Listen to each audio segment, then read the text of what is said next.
Here we are, we've arrived at Cooktown, our final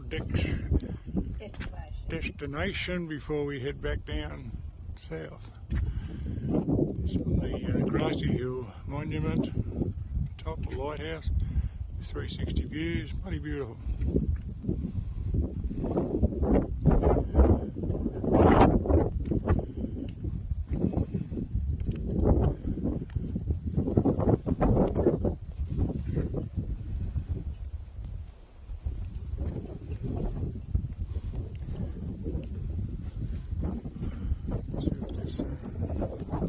It's actually called Captain Cook's Lookout. There we go, dedicated to James Cook, the crew of the Endeavour, and to all mariners.